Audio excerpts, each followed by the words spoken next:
सोमनाथाय नमः। ॐ मल्लिकार्जुनाय नमः।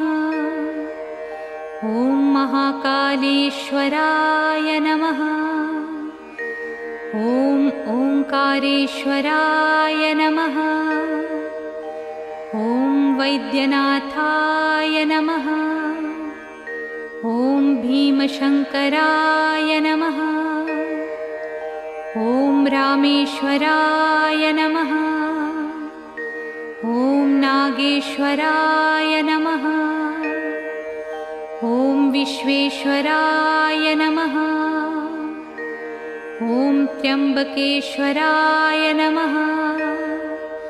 ॐ केदारेश्वराय नमः। ॐ भुस्मेश्वराय नमः। ॐ